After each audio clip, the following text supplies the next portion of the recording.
Este é mais um Desafio Profissão, um programa da equipe de orientação profissional do curso de Psicologia da PUC de São Paulo, do NASCE Orientação Vocacional, em parceria com a TV PUC. Hoje abordaremos o tema Família e Escolha de Profissão. E para isso conversaremos com Miguel Perosa, que é psicólogo, professor da PUC de São Paulo, terapeuta, autor do livro Descobrindo a Si Mesmo, dirigido a adolescentes. Obrigado pela presença. É um prazer. Podíamos começar. A família deve interferir na escolha profissional de seus filhos? A família interfere na escolha profissional de seus filhos. Quer ela fale, quer ela cale, ela está interferindo. A escolha profissional, ela é sempre uma escolha a respeito do futuro. E o futuro, você sabe, já dizia o Creed, o futuro é incerto e duvidoso. E, portanto, a escolha, ela é baseada na falta da certeza. Então, ela tem mais a ver com a vontade, o sonho, as expectativas, do que com alguma certeza. É muito difícil fazer uma escolha profissional quando ela é um assunto que não é só pessoal. A família inteira tem os sonhos e as expectativas. Então, essa interferência, ela se dá naturalmente, mesmo que não haja uma ação efetiva de pai e de mãe querendo isso ou querendo aquilo. Essa interferência se dá pela expectativa de que a pessoa tenha uma boa profissão, que ela se dê bem na vida e que constitua sua própria família e ande no mundo com as suas próprias pernas. Quer dizer, no momento que a família escolhe uma escola maternal, ela já está interferindo na escolha profissional dos seus filhos. Sem dúvida nenhuma. Sem dúvida nenhuma. De que jeito? Explique um pouco isso. À medida em que a escola não é uma escola puramente informativa, mas é uma escola formativa que se preocupa com os aspectos de convivência, de relacionamento e de questões de ordem social, de consideração da ordem social, das questões sociais do país, ela já está fazendo com que a criança e o adolescente se abra para um mundo não mais técnico simplesmente, mas um mundo maior do que a mera execução prática de funções. Então, a própria escolha já faz com que, da escolha da escola pelos pais, já faz com que a criança e o adolescente tenham uma visão mais ampla do que ele quer ser também. Ele vai se inserir num mundo, conhecendo um pouco mais o mundo do que apenas a técnica e o dinheiro. Então, essa influência já está lá atrás. Além disso, essa influência dos pais também está na frente, porque como a escolha é voltada para o futuro, as expectativas dos pais estão presentes. A criança não quer, ou o adolescente, ele não quer decepcionar os pais. Ele fica se perguntando quais são as expectativas se os pais não mostram. Não quer decepcionar outras figuras de afeto que são significativas para ele. Então, tem um peso a escolha que não é pequeno, porque ele tem que agradar a si mesmo, que ele não se conhece ainda o suficiente, mas ele tem que escolher alguma coisa que ele goste, que ele sirva e que sirva para ele, e tem também que satisfazer as expectativas da namorada, do irmão, do primo, do tio, amigo, enfim, do pai e da mãe. Não é fácil. Talvez a gente pudesse entrar aí na questão de gerações. Eu sei que é um pouco genérico falar sobre isso, mas a geração da década de 70, 60, 70, questionaram essa ideia e quase podiam dizer os filhos buscavam fazer o contrário do que seus pais esperavam. Se eles querem que eu case, eu não caso. Se eles querem que eu fique virgem até o casamento, eu não fico. Se eles querem que eu fique arrumadinho, eu uso cabelo comprido, né? Hoje a gente vive uma situação inversa, geracionalmente falando. Eu tenho a impressão que sim, né? Até porque a geração de 70, o futuro era quase uma certeza para ela. A geração de 70 tinha certeza que ia dar certo. Hoje, a nova geração não tem.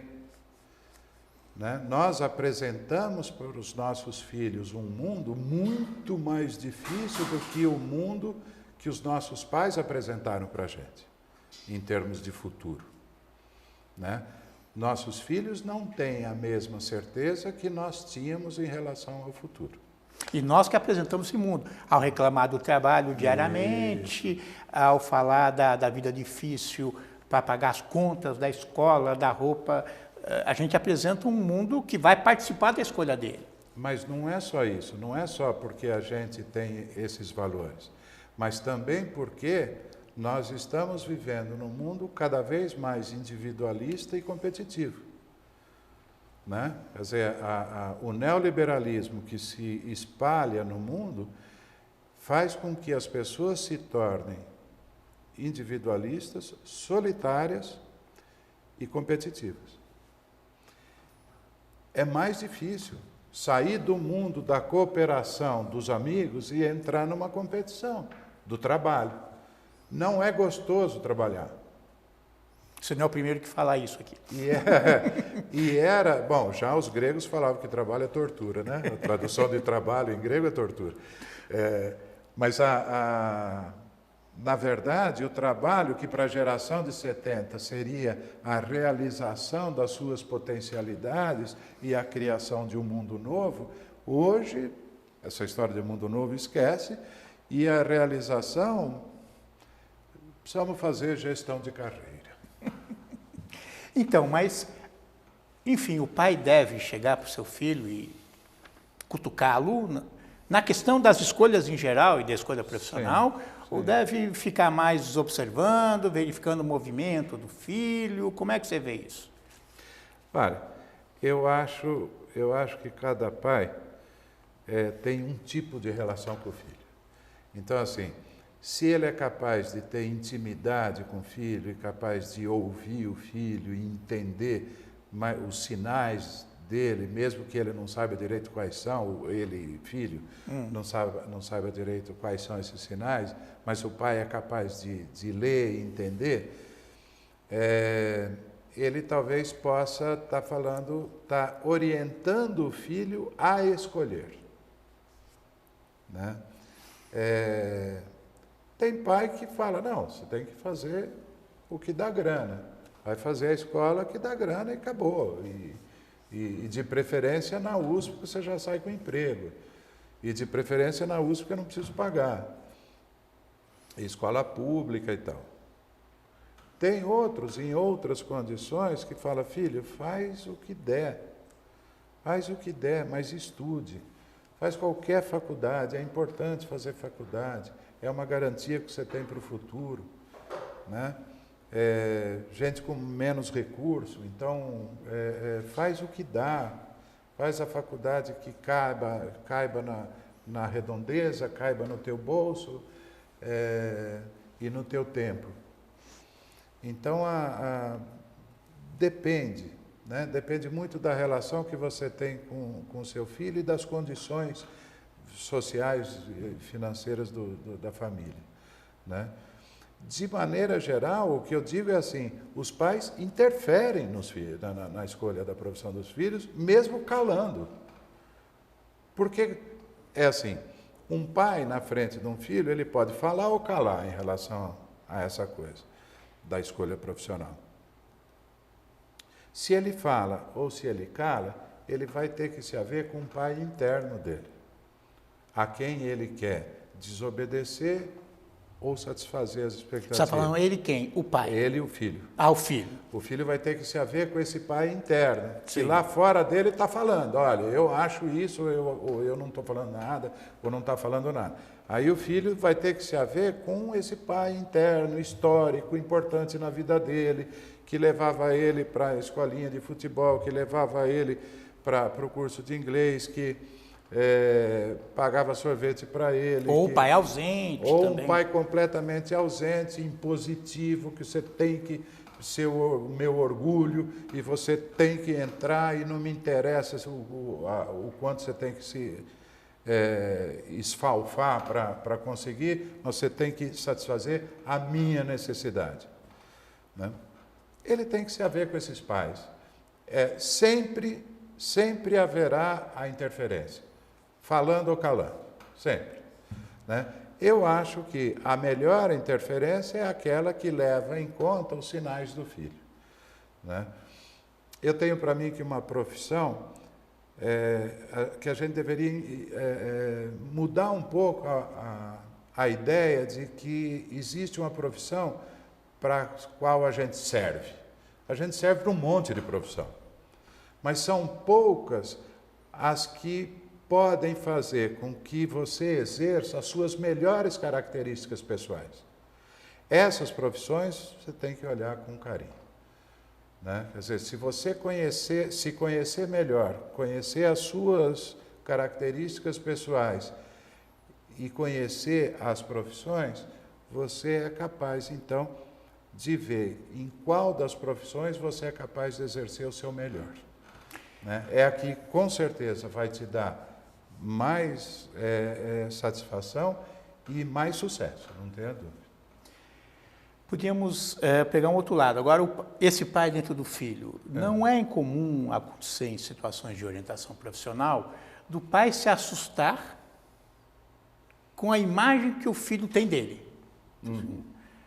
Quando a gente, às vezes, reúne pais e filhos para conversar sobre a escolha, o filho expressa uma expectativa que o pai teria, que o pai fala, mas eu nunca falei isso. Quer dizer, como é que acontece isso e como é que se lida com isso? Que às vezes não são expressas, né? Mas o filho lê sinais também. Né? A questão eu perguntaria para esse pai, mas ele falou uma coisa completamente fora de propósito? Ou essa expectativa combina com você? Né? Porque os filhos olham os pais olham os filhos. Né? Cada um com as suas possibilidades, com as suas limitações, mas eles estão convivendo, eles estão sabendo quem é um, quem é outro. Né? Então, fatalmente, por isso que eu estou falando, quer dizer, de repente o filho quer responder a uma expectativa que ele imagina que o pai tenha, e o pai tem, mas não é uma obrigação, não é para ele, você tem que fazer isso, não é isso, olha, eu até gostaria e tal, né? Mas não é que você tem que fazer isso. E quando o filho explicita isso como um dever, ele fala, não, em absoluto, eu não... jamais exigiria isso de você. Mas o filho tem o dever de corresponder a uma expectativa que o pai tem e nem tinha falado, mas ele como, tinha por lido. exemplo, o fato do pai ter feito uma boa faculdade, prestigiada, ele não disse nada, isso bate lá no filho de um jeito. É obrigação. É obrigação. Por quê? Meu pai espera isso de mim.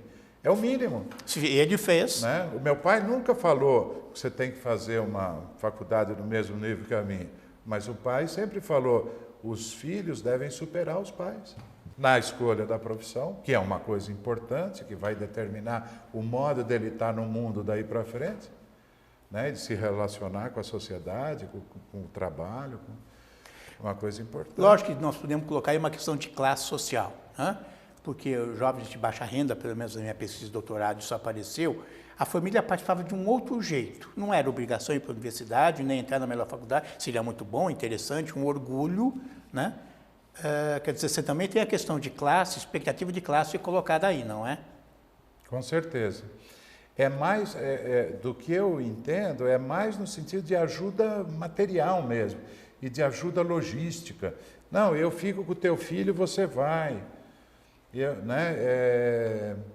Não, você terminou o trabalho, eu vou fazer a tua marmita, então, para você jantar antes da aula.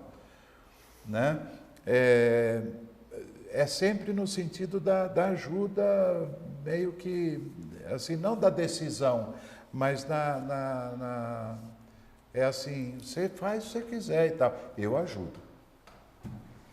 São famílias diferentes, portanto. Famílias diferentes. E os irmãos, como é que participam das escolhas dos outros? Então, dos seus irmãos? Também depende da relação, né? Quer dizer, porque tem irmão que nem conversa um com o outro, então participa como exemplo positivo ou negativo. Mas sempre participa também. Mas sempre participa, então não tem jeito, né? A família é significativa a favor ou contra, né? A gente pode se posicionar a favor ou contra, mas é sempre a referência, né? E eu acho que assim, o irmão pode ajudar, né, no sentido de dar dicas de vestibular e de como fazer, como ele fez para se sossegar, e parará, pode dar dicas de, olha, você está falando de engenharia, eu estou fazendo engenharia, não pensa que é isso que você está falando, não. Engenharia não sei o quê, engenharia não sei o que lá. Tem um professor que... Então, ele também dá uma série de informações e tal. Agora, também pode ter uma competição aí do irmão torcer para o outro não entrar. Torcer para ele pegar uma faculdade ruim, porque ele fica mais especial aos olhos dos pais. Então, participa.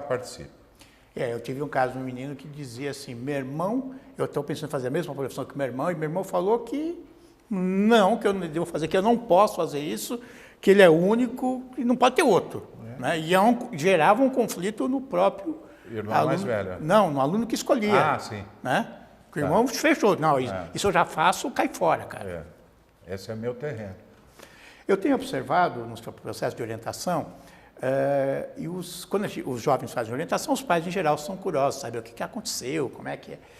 E isso acaba gerando uma conversa, que talvez pouco tenha ocorrido na vida desta família. Né? E os pais acabam participando de uma outra forma, né?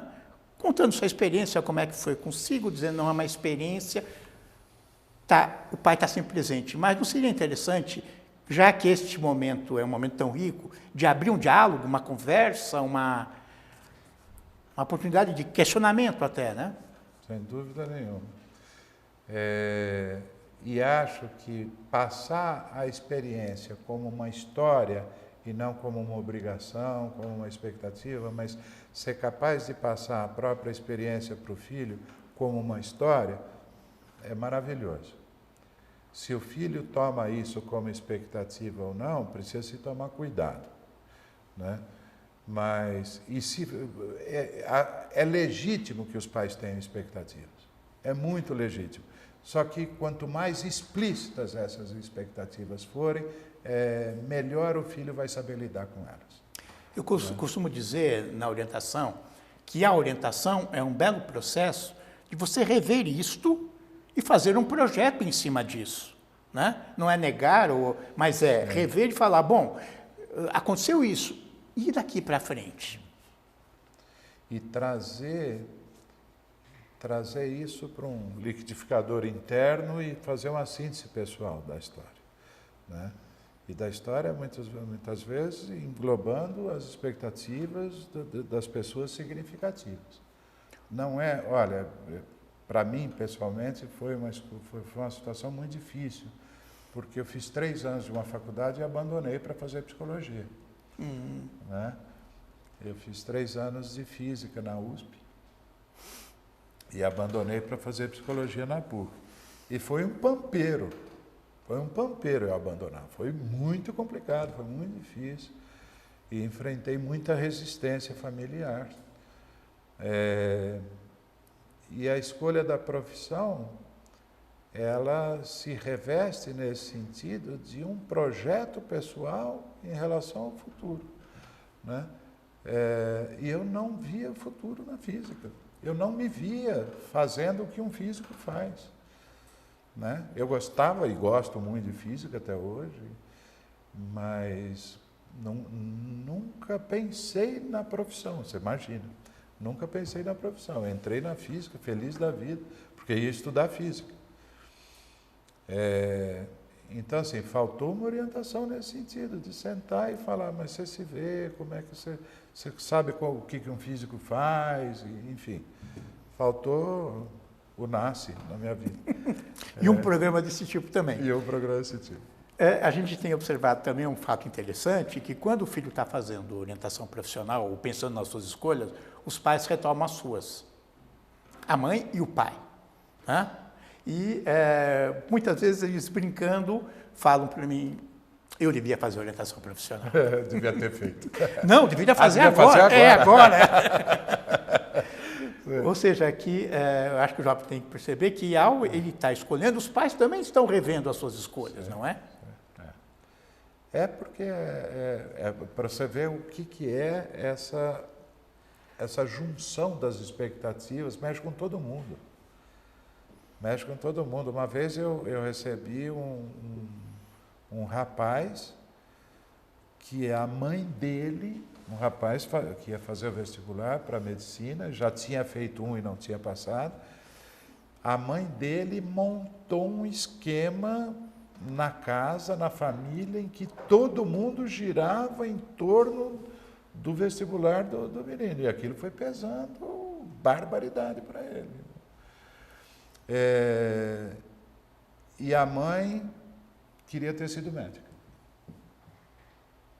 Então, o filho estava realizando o projeto da mãe, tinha que entrar de qualquer jeito. Então, foi difícil deslindar isso e purificar, vamos dizer, tirar as aparas aí, as influências, para fazer o rapaz falar assim, bom, é isso que eu quero, eu vou me dedicar a isso, independentemente se ela quer também ou não, e se a família... os horários da família mudaram, hora de dormir, hora de acordar, todo mundo foi em função do vestibular do rapaz. Então, o filho realiza as expectativas que os pais muitas vezes tinham a respeito de si mesmos. Né? E nesse sentido, a escolha profissional do filho é, sim, uma revisão da própria escolha dos pais. E diferente do passado, onde havia uma imposição, hoje é uma expectativa que não fica explicitada, fica nos sinais. Eu acho que é uma boa... que muitas vezes não é explicitada. E outras vezes é explicitada. Por exemplo, meu filho queria fazer economia. Eu falei, por que você não faz administração? Depois de administração você tem mais o que fazer profissionalmente. E depois você faz uma pós em economia, acho que seria legal e tal. Me arrependo até hoje de ter falado isso para ele. Ele fez administração, não fez a pós, o mercado de trabalho comeu ele, tá certo? Ele trabalha até as 8, 9 da noite, não tem como fazer uma pós, enfim. E eu falo assim, puxa, será que eu devia ter falado? Eu costumo dizer como orientador que se os pais têm expectativas, eles devem falar. Eles devem falar. Porque os filhos vão procurá-las. E deixar a liberdade de escolha para... Claro. E por isso eu defendo, né, pega do meu lado, orientação profissional para todos, que não seja algo impositivo, não seja aquilo que vai apontar caminhos, mas um local de reflexão sobre tudo isso que se vive para fazer o tal do projeto. Né? Mas os pais, não, como você próprio falou, eles participam a todo momento. Eu costumo dizer, eu começo assim com meus jovens, por que você tem o nome que você tem? O que está por detrás disso? Né? É um nome só lindo pela sonoridade ou tem algum significado? Vai pesquisar. E aí começa a se perceber que há expectativas desde esse momento, claro. né? Claro. E a sociedade participa o tempo inteiro. Claro. O tempo inteiro. O tempo inteiro. A gente, homem alguma ilha. Né? A gente está o tempo inteiro imerso na história, na sociedade, no nosso tempo, na nossa cultura, na nossa classe, no nosso conjunto de valores de classe, familiares, histórias familiares. E eu sou o produto disso. E eu sou, no bom sentido. Eu não sou um produto, não, eu não sou a consequência, eu sou a síntese. A síntese, talvez é uma palavra melhor. Isso melhor. me propondo a um futuro que eu não sei exatamente o que será. Ótimo. Eu agradeço a sua presença. É um prazer. E até o próximo Desafio Profissão.